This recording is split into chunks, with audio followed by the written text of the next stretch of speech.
Hi, good afternoon, everyone, and thank you for joining us for this session, How to Do World-Class C-Store Food Service. I'm Linda Lisanti, Executive Editor of Convenience Store News, and I'll be the moderator for today's panel.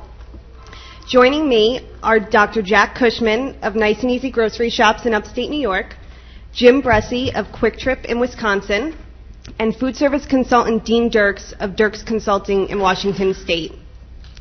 Before I give you some background about our presenters, I just want to talk a little about what led to today's session. Our title today of How to Do World-Class C-Store Food Service is a tie-in with a new section we started this year in our magazines, Convenience Store News and Convenience Store News for the Single Store Owner. We've been observing for some time the evolution of C-Store food service and the growing impact that C-stores are having on the food service industry overall. And while we did a lot of reporting on C-Store food service, the one thing we often heard from our readers is that their needs are very different depending on what stage their food service program is at. Some are beginners, some are intermediate, and others, like Nice and Easy and Quick Trip, are advanced. Our monthly How to Do World-Class Food Service section, which you can see here, is broken down into Food Service 101, 201, and 301. Each month, we take a topic and offer C-store retailers step-by-step advice on how they can optimize what they're doing now and how they can get to the next level. Some of the topics we've covered so far are what type of prepared food program is right for your store, what kind of food service equipment do you need, what are the best ways to source your food service program, and how do you brand your food service business and attract new customers. As part of this series, we've also put together a panel of retailers, suppliers, food service industry experts, convenience industry experts, and researchers that we call our how-to crew, and they serve as sources for these stories. I'm very pleased to have some of our how-to crew members here with me today, and without further ado, let me introduce them further. First up to talk about how Nice and Easy delivers world-class food service will be Dr. Jack Cushman, Executive Vice President of Food Services. He is responsible for all aspects of the food and beverage programs within the organization. Nice and Easy is a convenience store concept with a heavy emphasis on grocery and food service. The chain operates 81 stores in New York State and has developed its own food service concept called Easy Street Eatery, which is available at 25 of its locations. Dr. Cushman has a PhD in hospitality from Kansas State University. His educational and professional background includes teaching strategic planning at Kansas State. He's also taught courses at Syracuse University and Ithaca College, and his professional background includes various board positions and speaking engagements. After Dr. Cushman, we'll hear from Jim Bressi on how Quick Trip delivers world-class food service. Jim is Director of Food Research and Development for the chain, which is located in La Crosse, Wisconsin. Quick Trip has its own commissary, dairy, and distribution center that serve its 350-plus convenience stores in the Midwest.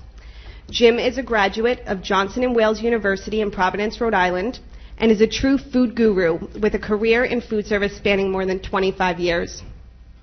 Among his areas of responsibility at Quick Trip are food branding, graphic design and packaging, food marketing, and product development. He has worked in many facets of the food industry, including hotels, restaurants, and culinary education. Lastly, you'll hear from Dean Dirks, who will share with you some of the must-dos for executing world-class food service and how to be profitable at it.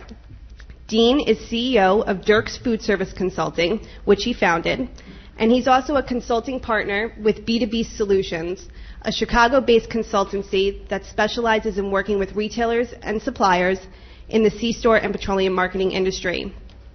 Dean, who began working in his father's grocery stores at just 8 years old, has held positions with Safeway, Marriott, Westar, and Balmer Petroleum. In these roles, he supervised many branded food service concepts such as Subway, Arby's, Starbucks, and Domino's Pizza, as well as proprietary food service programs. After Dean, I'll come back up and we'll conclude with a Q&A with our panelists where you'll have the opportunity to ask them any questions that you have. Now, please help me welcome Dr. Jack Cushman.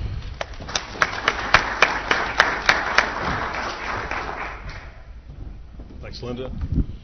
Thanks, guys, for showing up. I know Bill Clinton, I think, is speaking in a little bit, so we're happy to see you guys here. Before I get started, I just want to give you a little I was kind of studying the C-store industry back in the mid-'90s when I was in graduate school. And I think everybody on the panel were restaurant guys or like yourselves. So that's our background. So we play in this world and have for years. So how did we get into the C-store world? And one of the things that intrigued me when I was going to graduate school, I published a paper because they put me in charge of the convenience store to run it because I had a management background.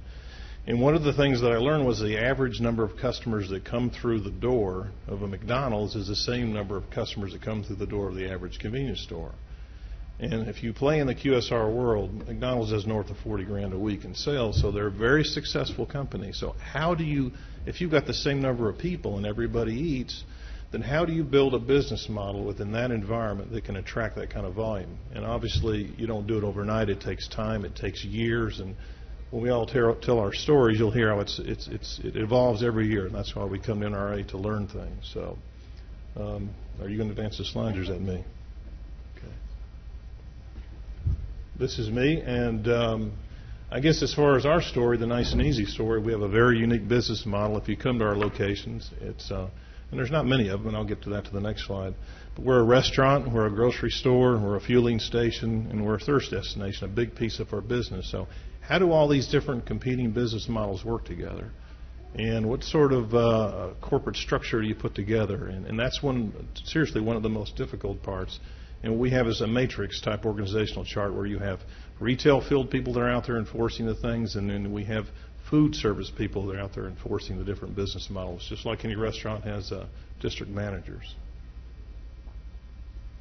As far as the numbers, I'm going to show you a lot of pictures. This is kind of the boring stuff, but Nice and Easy is an 81-store chain in upstate New York.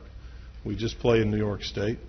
We have a large presence in Syracuse, New York. That's kind of where we're centrally located, but we're in the whole state with the exception of the Capital District and Albany, and we don't do anything in New York City. We have 10 separate franchise groups that operate 45 locations. Some of those are heavy into food. Some are not so heavy into food. It depends on how they see their environment. Corporately, we operate 36 locations, and we have in those 36, we have 25 Easy Street Eatery concepts. We developed that probably about 7 years ago. We had food before, but we wanted to really put something together that would compete in the QSR world, so that's the concept we put together. Mr. McDougall is my boss. He's the president and founder, and he's had the company for 32 years, so he's still actively involved, and that's very much a family business. And here's some pictures. This is the first one. It kind of shows you see the gas pumps. It's kind of the traditional gas station. But we try to add some architectural elements to make it aesthetically pleasing and things of that nature. You can see the canopy there that kind of goes with the arch and it carries through the store.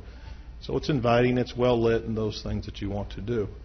The one on the lower right is the newest store we've opened up. That's about 6,000 or 7,000 square feet. Again, it's a little more inviting with the columns and what have you.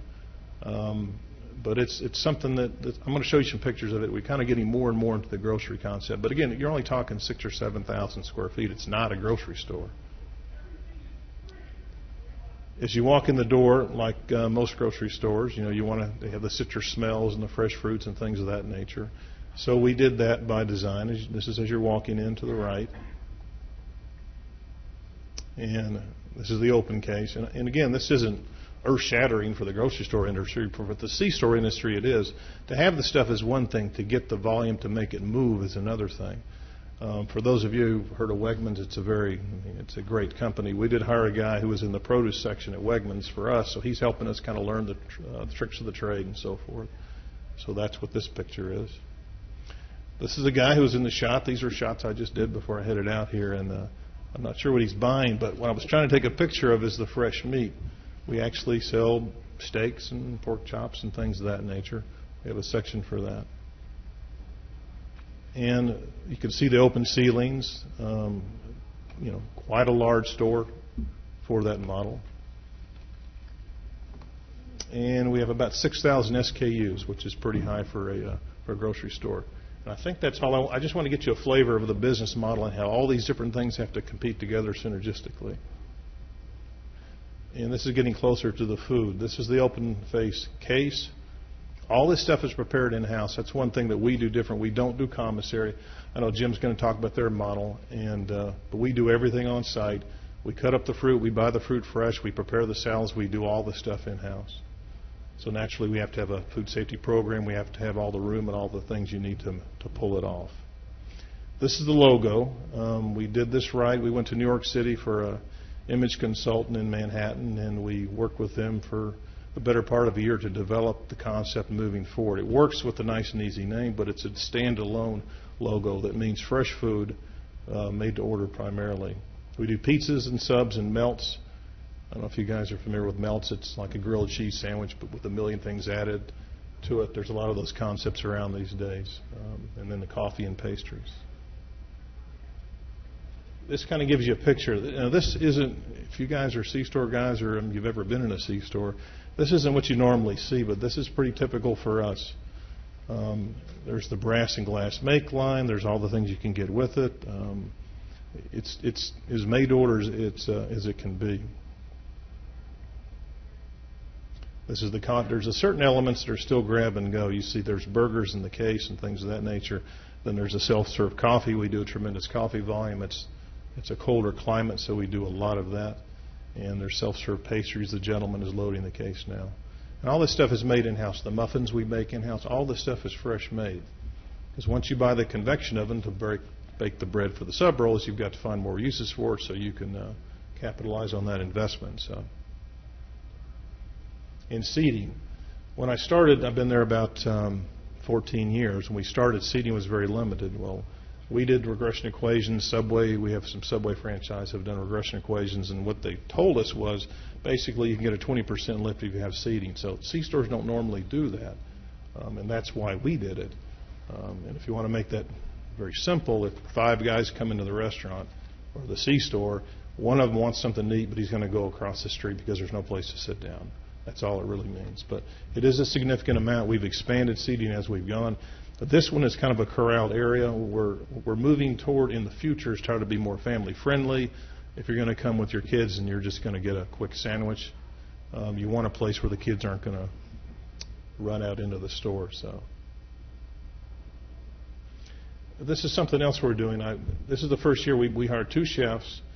They're not here because they're out working the show floor, but they're great guys. We actually hired culinary people to help develop some of the things. One of the areas we're getting into is the home meal replacement. And we're trying to find a way to marry that. We're learning as we go, but I just wanted to show you a picture of that, the meals on the go. Very good stuff. It's doing very well in the initial stages. If you're an operations guy, I just want to take a shot of behind the scenes. There's the wells warmers and there's the make lines and all the stuff there. And this is the back of the house. There's the convection ovens where we bake the bread I mentioned earlier, and the prep areas, and then there's the produce sinks, and all that stuff is back there. It's kind of an open kitchen concept. And then we do a lot of pizza. For our neck of the woods, we've done pizza for years, and we do it very well, a large following. And we've had to move up from countertop units to these floor model units. And these are middle beam Marshalls, double stacked. You see the pizza make line down toward the end, and the hood. So it's just much more sophisticated than you would probably imagine if you've never been to our locations. And this is the marketing. Now, these are actual marketing shots. We make signs. We put them in the stores. We put them on our website and things of that nature. So this is all done in-house. I mean, if you have somebody under 30 that's creative, they know how to do this stuff. I don't know much about it, but he does a great job. You've got the Western omelet. There's all the traditional breakfast sandwich that convenience stores do and Burger King, McDonald's do. We add flair to it. We can bring something in for LTOs, and we can be out of it in 90 days, and it just helps spike interest. The steak and egg breakfast wraps. And tying in with the coffee. You saw that shot over there. And like I said, we're very mature in the pizza program. You see a barbecue chicken wing pizza. We do wings as well. We don't do raw. There's nothing really raw in the store except for we do a haddock that's raw. But the wings they're steamed wings, so when someone comes in, we don't have the food safety issues. You put them in the fryer 3 minutes. They're out the door. They eat very, very well. I don't want to plug Tyson, but they do a good job, and that's who we use. Strombolis, a variation of the pizza. And, we have the honey wheat roll, so it's easy to create Bavarian turkey, all the things that you can do with a little chef creation. And one thing I do want to plug, you've got the 99% fat-free. If you're in this industry, at least as far as we're concerned, you have to really have high-quality food because you have all the preconceived notions, especially people my age or older, about eating in a quote-unquote gas station. So quality has been something that we've just focused and focused and focused. We give up a little bit in our food cost to have higher quality and still compete on the price. But it is seriously, it's restaurant quality food. And the fish fry in upstate New York, haddock, is everybody has to have that on Friday night. So we have our own fresh beer battered fish dinner. It does very, very well. There's the melt I was describing earlier. And this is something we've done probably in the past year. Once you develop the brand's been out, I'm guessing 5 or 6 years, the Easy Street, then you start finding other ways to leverage that brand and get it out into the store and other places as well. We have our own line of chips. We just started a gourmet snack line. We don't produce this, obviously. It's made for us. You can hit the volumes. You can really leverage your brand. But you have to make sure that quality replicates the quality that's in the Easy Street restaurants as well. The guy that does the marketing also does the social media. Again, I don't know much about it. It's not my thing, but obviously you have to play in that game if you're in the restaurant world these days. I think this is the last slide, and I just want to basically, I'm not going to answer all these questions. There's not enough time, but these are things you kind of have to ask yourself. First of all, if you're in upstate New York or you're in northern Iowa, wherever you are, there's regional foods and tastes, and you can appeal to that particular audience where a larger company can't. So leverage that. Understand the psychographics of your customer base, not just the age, but the lifestyles. Everybody thinks of the 20s and the 30 years old, but is it single families? Is it what is it? That's what the psychographic comes into play. And Coke I was in a seminar yesterday. They have some excellent research on the restaurant world. They're also doing research with shoppers for the convenience store world. So Coke does a really good job with stuff they put out recently. Gross margin, there's the distribution piece, which is very challenging. You have to find the distributor that's going to fit your right size. Honestly, that's a whole seminar in and of itself. Menu engineering to add value. You saw some of the things we did with marketing. Viewing labor as a variable cost, that's almost a mindset. In the C-store world, it's very buttoned up. In the restaurant world, it's more variable. If you're a restaurant guy, you understand what I'm saying. Volume rules what your labor cost should be. And how do you differentiate yourself? How do you become different? How do you excite your customers? Look at the trends in the food service industry. That's why we're here, or the C-store industry. We're all members of NAC, so we play in both of these worlds. And Linda, turn it back to you, or give it over to Jim. Jim, it's all yours. Thank you, Jack.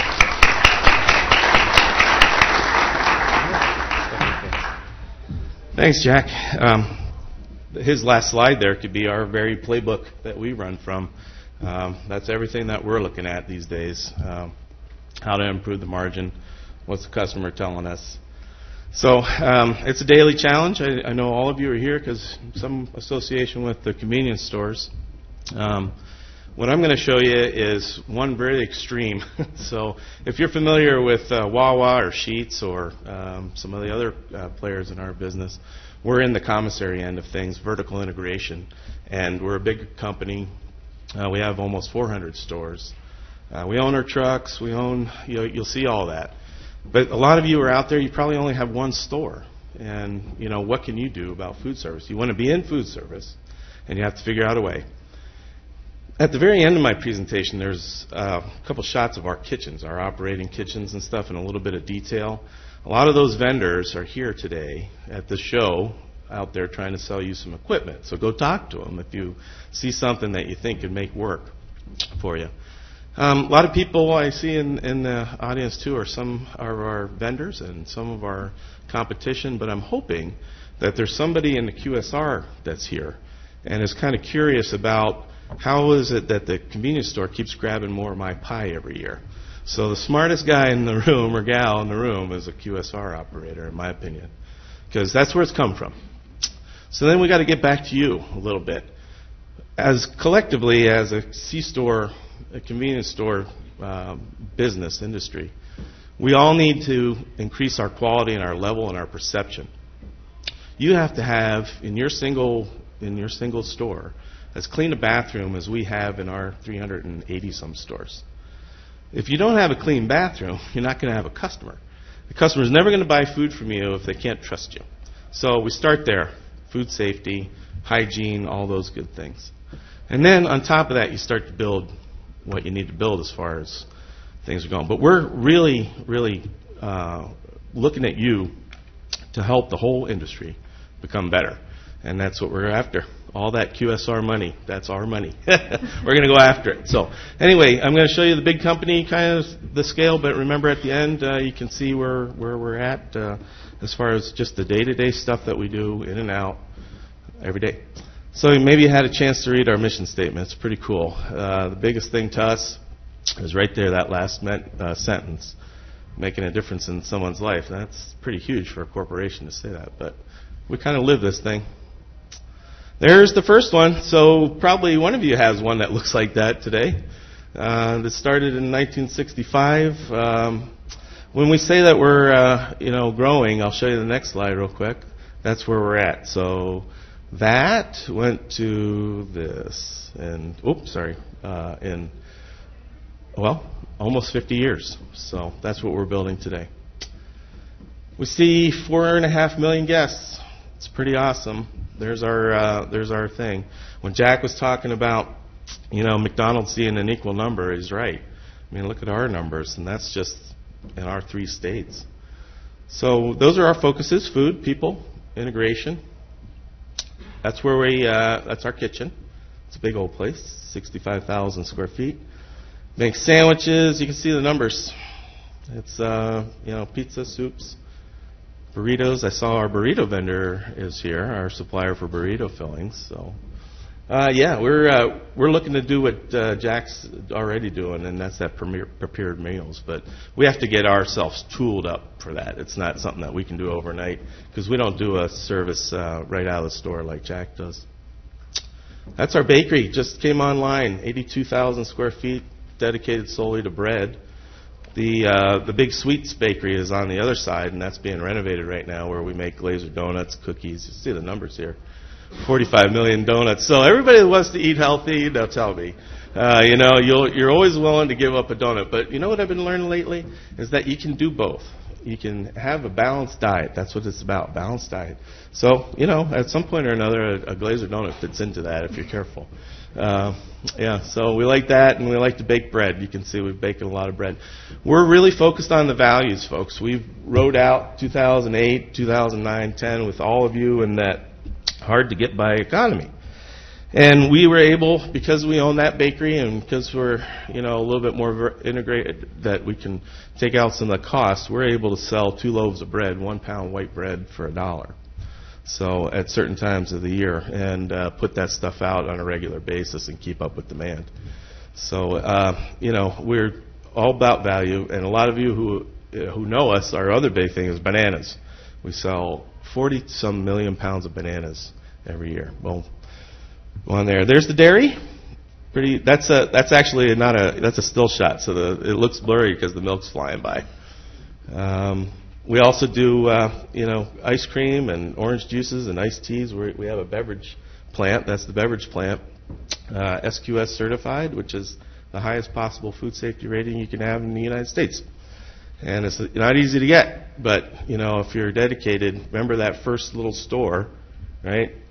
Is now that big store. If you have the dream and you have the ability to do it, apply yourself, you can start making all this stuff too. So it's different.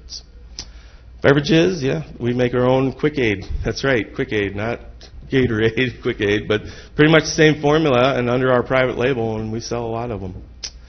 We're also very fortunate that we have a really robust food service, food safety program. It really is a partnership with a food safety division of Marshfield Clinics, which is very prevalent in upstate Wisconsin. Very reputable company, and they actually are a third-party testing. So we work under the USDA auspices, so we have to have daily testing of all of our products throughout the day, environmental testing periodically, and got to be safe. You're a big organization, you got to be safe. that's how we sell our stuff. There's our bread. There's telling you about the bread. There's our glazer case. It's nice enough to step right up to. Bananas, baked goods there on the left. You can start to see how our store's laid out.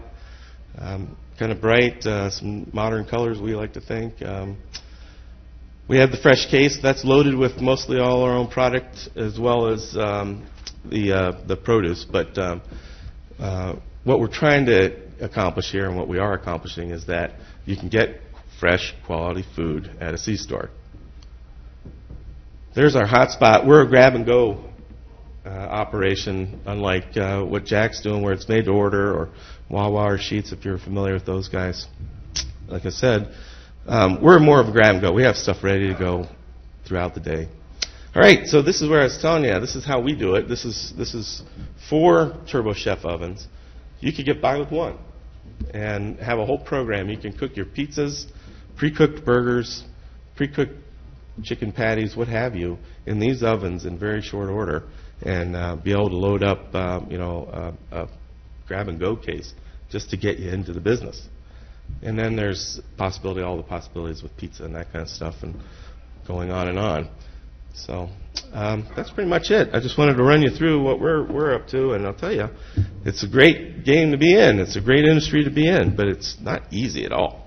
And, I'm only here yesterday and today. I got to get back. Tomorrow's Monday. We got work to do, So we're going to be right back at it. We need you guys to be back at it because, like I said, we're all going to bring this up together at some point to the quality and the trust level that we really need to convey to people. And we keep all plugging at it. There's enough of the pie for everybody. So good luck. Yeah, take care.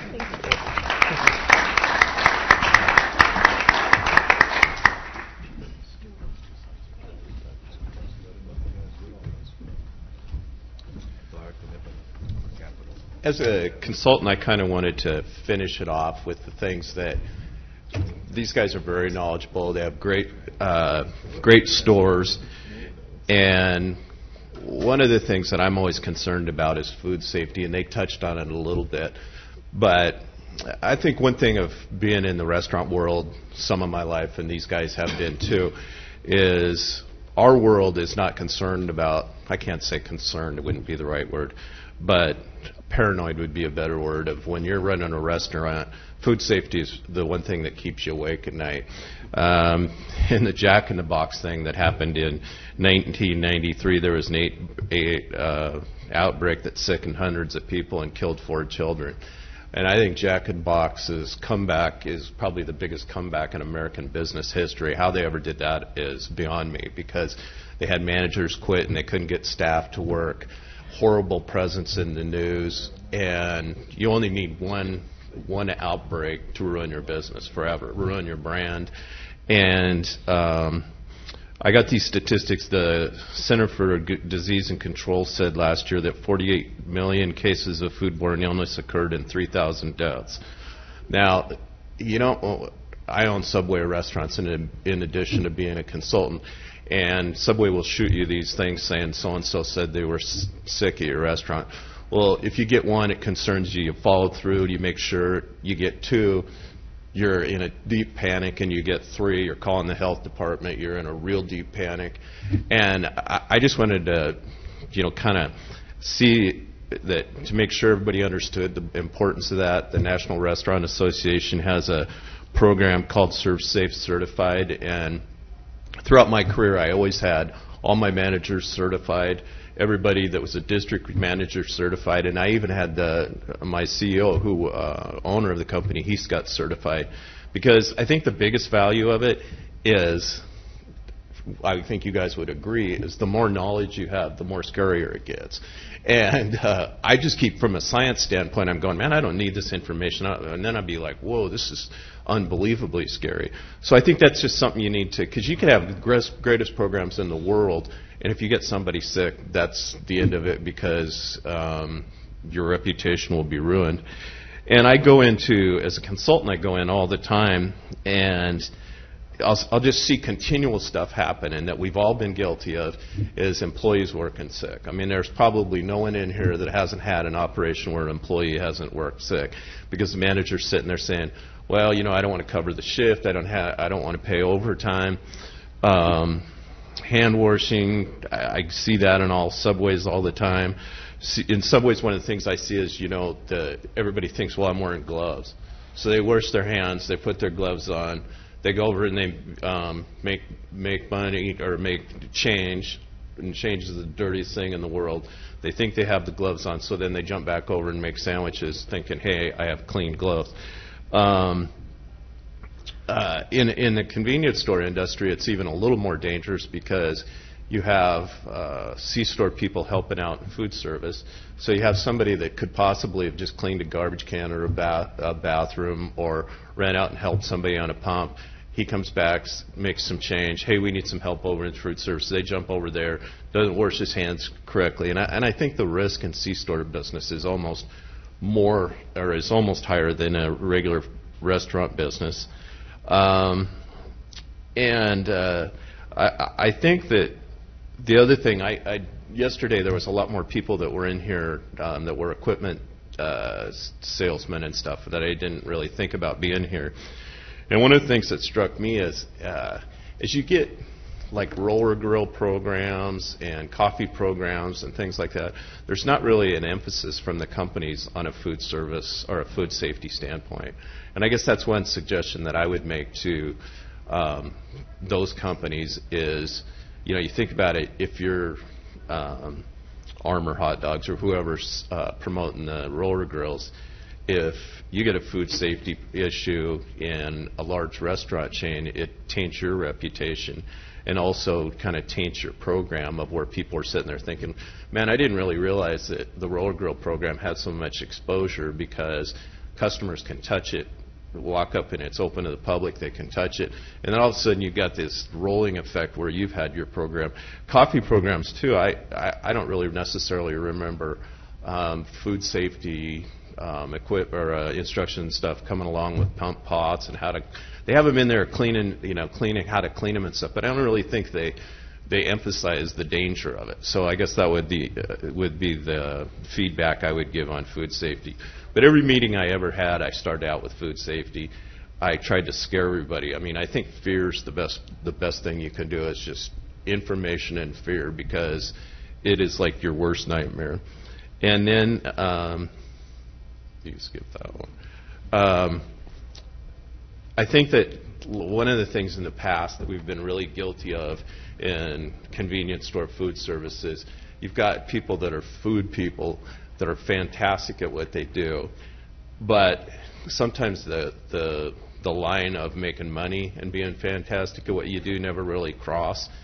And one of the things that we've all been guilty of, I think, is you got the food guys over here that are doing fantastic. You got the accounting people over here who do fantastic. They don't really understand each other. And in a QSR unit, Subway, McDonald's, all of them, Taco Bell's, they're obsessive about it. They take inventory every single day. They do labor reports every 15 minutes, every hour. Everybody's accountable. In convenience store business, I don't know what it's like now, but a lot of the times that when I go in and consult, they won't be doing weekly inventories. They'll do monthly inventories. Inventories should be done once a week.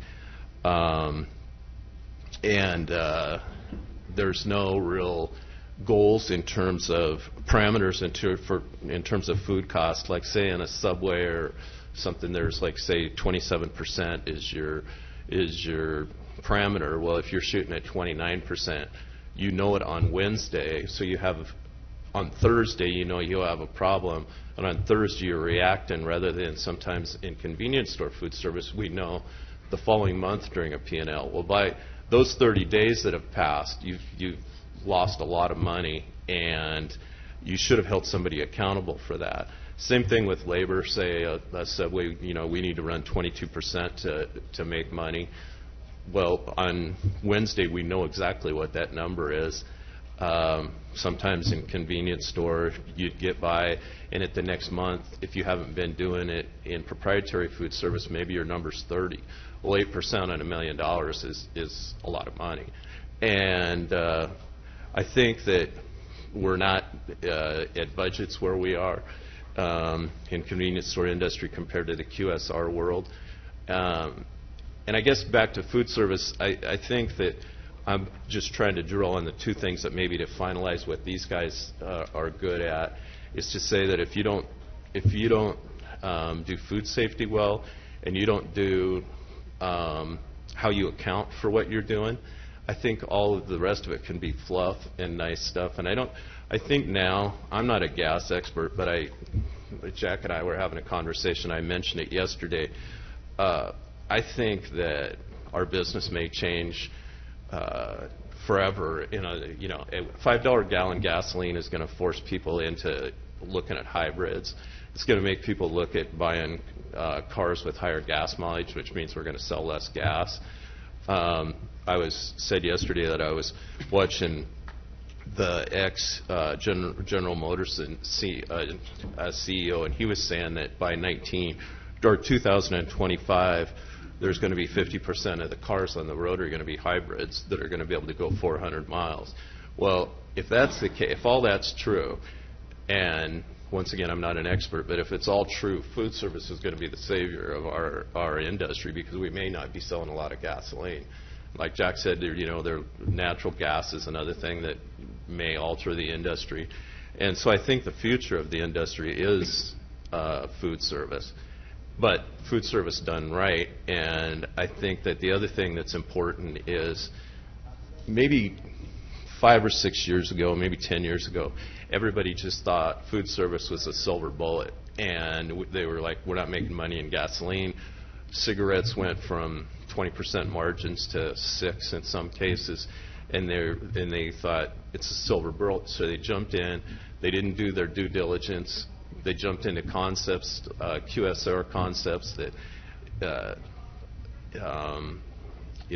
we were talking earlier that when I was in the business, we never put a Subway or a Taco Bell or anything into a C-store unless it had 1,500 customers a day going through the door. Well, I saw people all the time putting Subways and Taco Bells in stores that had 500 people coming through the door a day. Well, the math just doesn't work, and from day one. And I think that the silver bullet approach is just something that you need to do your due diligence against, because as gasoline and cigarettes become more of a problem, food service is the answer, but if you don't do it right, it'll kill the business. And that's the scary part of the whole thing.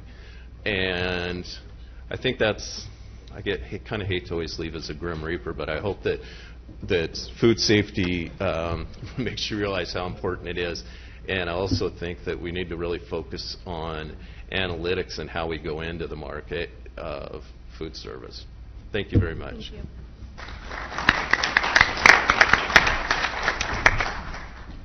Thank you, Dean and Jack and Jim, for your great presentations.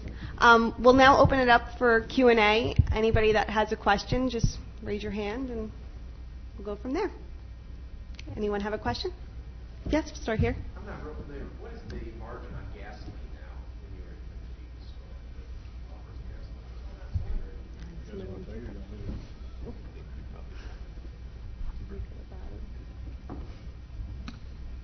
I don't really know. I can give you what I do know. I mean, obviously we don't. There's some C-stores or chains that own their refineries, so there's so many different ways to look at that. We don't do that, and we'll buy contracts so we can shave a penny or two off. If you factor in credit card fees and things of that nature, if you really do an activity-based, accounting model and apply everything associated with it, you're talking pennies. I mean, I'm talking from 0 pennies to 3 or 4 pennies to certain times of the year, because there's fluctuations like any commodity, where you can make 15, 20 cents. But I would say on average you're looking at a dime a gallon margin. Then you've got to pay your operation to do all that. So people think there's a lot of profit in gas when it goes up. It doesn't really work that way, unless you're a refinery, and then you have you're playing in a different world. Just like Jim was producing his own Gatorade, their version of it. I mean, the further you get, the more vertically integrated you are, then the model changes. But for us, we don't do that, so you're looking at average a dime a year. I guess what I'm hearing is you probably confirm this, is like 5 cents. Does that sound about right?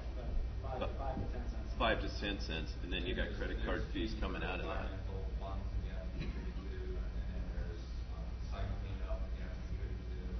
Yeah.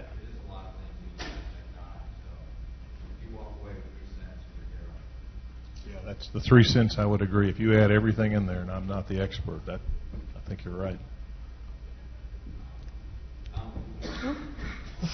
I trust you. Question in the back?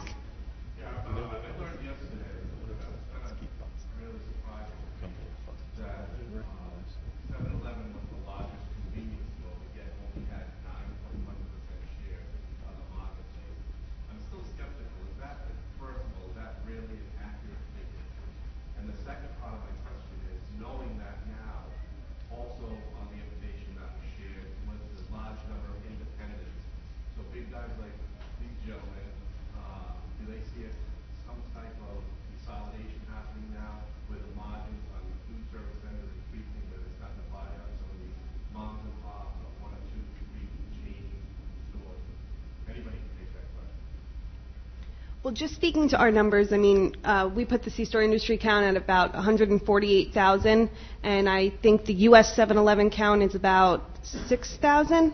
So that's where we get the 9.1% from. And then we definitely are seeing more acquisition activity in the industry. We're constantly reporting on acquisitions. It seems like at least one a week seems like more. So, you know, all the challenges that C-stores are facing, and it's definitely getting to be a more difficult business. And the mom and pops, as you said, you know, are choosing to exit sometimes. But then with the oil companies selling off, there's more mom and pops getting into the business as well. That's what I meant to say. If they're operating large chains, are you actively pursuing acquisition of smaller companies? Jim and Jack, are you? We buy like single unit guys once in a while we bought one last week actually. A guy I don't know his financial situation. That's really none of my business, but he wanted to sell, and it was a good piece of real estate. We're not a really large chain like Jim is, but picking up a 1 or 2 store guy is relatively common for us if the real estate works. I do think you're right. I mean, I think there's big players like Gustard that comes in, and Circle K. That's who they own. They're a Canadian player, and I think there's going to be more and more consolidation. My personal opinion reminds me back in the 60s when there was a hamburger stand on every corner in every small town, and then McDonald's and Wendy's and Burger King 20, 30 years later. It was a very different landscape, and it wouldn't surprise me to see that sometime into the future. Another question? Yes, over here.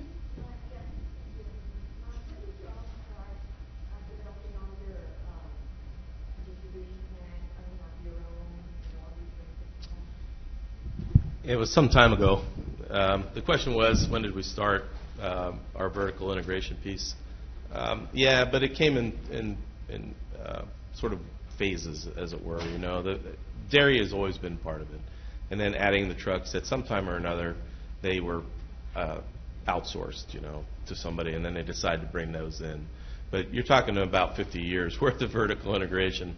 I'm really only aware of the last 7, but you know, it's what we're doing right now is we're finding ourselves in the need to expand just to keep up with our own store growth. And you know, we're building our dairy project is titled 2025, so it's going to get us to the capacity in 2025 at our current growth rate. So it's a long thing, and it's a long thing that you have to digest all of that investment over the years. But it's worked for our company, but it's a long journey for sure. Yeah.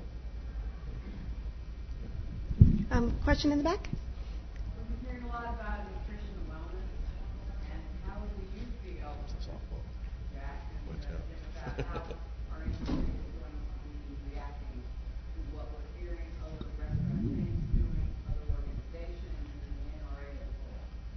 Thanks, Nancy. Nancy's an RD. We all know Nancy very well, and we do try to play in that. I mean, a lot of people talk about it, but what do the customers really want? What are they going to purchase? Because at the end of the day, you have to sell something to someone to pay your bills. And we get into that. You saw the fruit cups we showed. I mean, we do yogurt parfaits. We do things of that nature. And they do start to sell. And I don't know if this answers your question specifically, but we're aware of it. We do it. We try to have healthy meats that we purchase. I mean, I think about that because of my background. You've got to think of dietary fiber, the things that they may not ask you may not advertise, but you've got to give them something that tastes good and is nutritional for them. So when they ask those questions. The menu labeling law, that's a seminar I'm going to soon. I don't know where we stand on that because the guidance documents haven't come out from the Fed, but we're all waiting to see what exactly we have to do. For the restaurant guys, the C-store world, they don't know how they're going to treat us, and there's a couple of options, and to my knowledge, Nancy, they haven't landed on one yet. So we're kind of waiting with bated breath to decide how we're going to do that. The bottom line is if we have to tell the public everything that's in there, then we've got a lot of work to do. I do that myself, quite frankly, because we're small enough, so when someone asks a question, I have to go through and find the nutritional data and get it to them. And we do get more and more requests, so obviously people are more and more interested in that. The gluten-free thing is big at the show. My chefs are chirping in my ear about how we need to find a way to play in that market as well.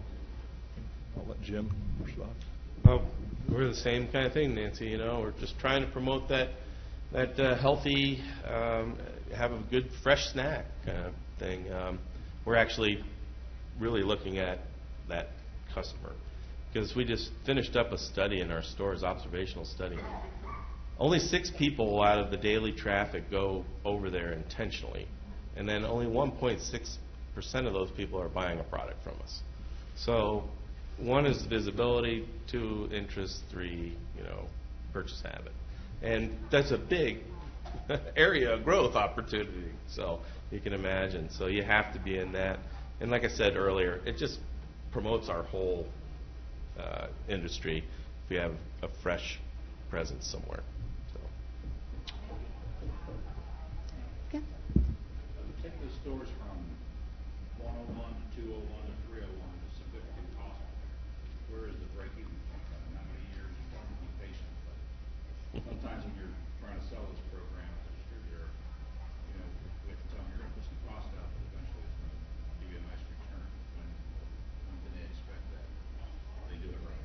Well, that's you managing your business, so that return, only you know your business. So it's, to me, you could end up being there in a short order if you're really doing and driving that volume is what you have to do.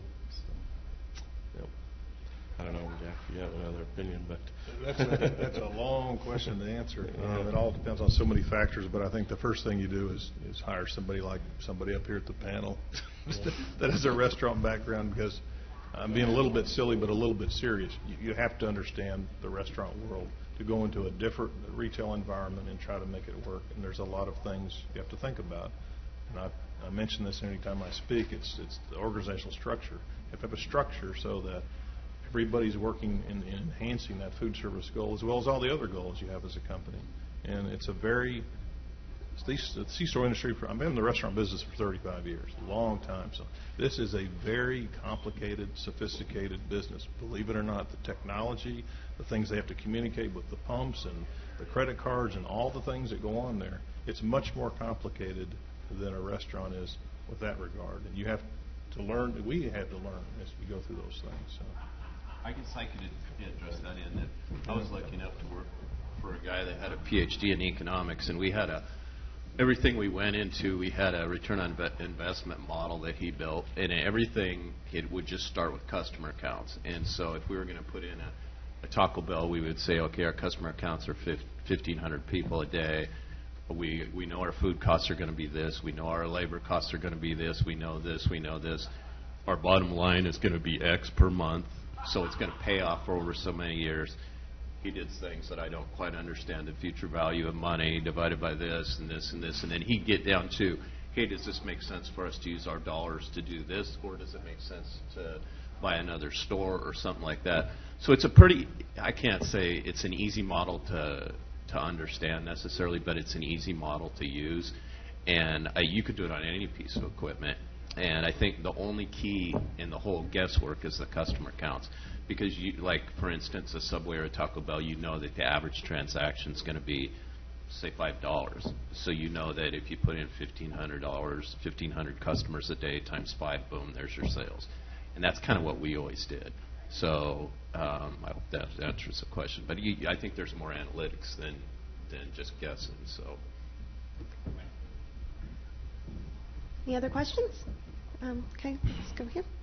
Questions for Jack. I noticed that your Easy Street stores are all managed. Do franchisees have an opportunity to do the concept? We have. I didn't talk about. There's a concept called Mamma Mia, which existed before Easy Street, and the franchisees still operate that. I know the waters get a little muddy here, but in the Mamma Mias, we give them latitude if they want to do things a little differently, and some of them, they're very independent business people, and they have a different approach, and we don't want to impede on that. But if they're going to do the Easy Street, then they have to do it the same way. We do have Easy Street branded coffee. In all of our units, we have 3 Green Mountain, and the rest are Easy Street coffee. And they adhere to that. They have the same coffee, the same spec, the same bypass, all the things you got to do with the coffee equipment. So if they're willing to do those things, just like any franchise, then we're more than welcome to let them use the brand. But as far as the whole eatery concept, we haven't gone out of the corporate stores yet. I know we had a question in front there. Thank you, Jack. I'm just curious. So there's so much produce and so many things out there.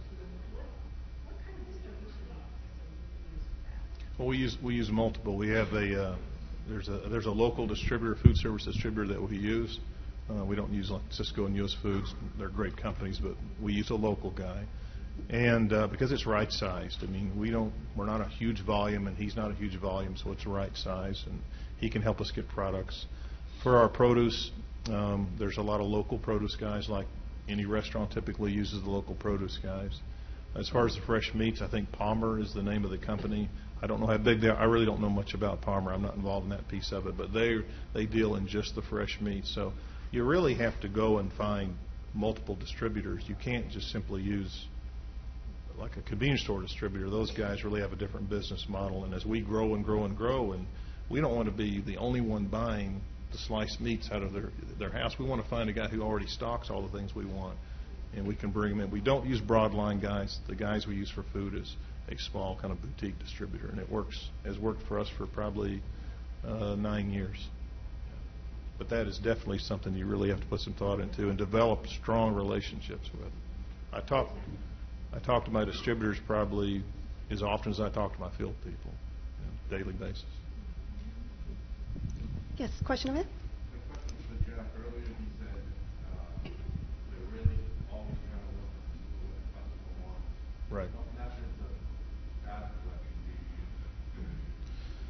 you use? It's not that sophisticated. We simply look and see what sells, and the owner will tell you just talk to customers and listen. And we have a very it's a tight geographical area, so there's a regional taste and there's regional wants. So it isn't, as far as data is, we put the thing out, then we see how much we sold, we see how it's doing, and then we talk to the customers, we talk to the employees who also talk to the customers. So it isn't terribly sophisticated, but it's real, and that's how we move forward, and that's how we come up with ideas. So, very basic, but it works. Any other questions? Yes? I think all you guys talk really. Yeah. Only it's a variable number every given year, but the thing is to drive it, and you find those drivers, and with us it was value, getting somebody in the store to buy something else in addition to gas. But you have to actually be active at your pumps with your product, so you have make a lot of use of that kind of signage and that real estate that you have out there. And then you got to get the reputation. Basically, they want to come in for something, create a niche of some sort. For us, bananas got us there, and then it expanded from bananas to breads and potatoes and onions and that kind of thing. But that's the scale of economics, so we're able to do that. But as somebody my wife has her own private business, and we're trying to get people off the street into the shop. So the way we're looking at it is we're out there and all sorts of things with the social media. We do that. We send out a coupon or two. We entice them into the store, and we've had a new customer. So just on that simple one-to-one basis, something as simple as a coupon can do it. But it takes a lot more if you want millions and millions of pounds and stuff. So, yeah. One of the things I saw that we did that was successful was to focus on one thing to drive them through the door. One guy I knew, they used dairy, their cheapest dairy, every single day, sold it at cost, and drove people through the door. Once they were through the door, then they would notice the food service and buy it. Guy I worked for, we sold the cheapest cigarettes almost at cost, like 2%, just so we became known as the cheapest cigarette store in town. When they'd get inside, we'd make money off them on food service. So our success was always in one item rather than try to draw them in on different coupons. But Any other questions? Yes? It's the number one food product, that each household buys. Every single household, theoretically. Yeah. Yeah. Yeah. Walmart sells a lot of bananas. They must have figured something out too. Yeah. Any other questions? All right, great. Well, I guess we'll wrap up a little early so in case anybody wants to take in the keynote presentation. But thank you to our panelists, and thank you for joining us. Have a great rest of the show. Thanks. All right, Jack.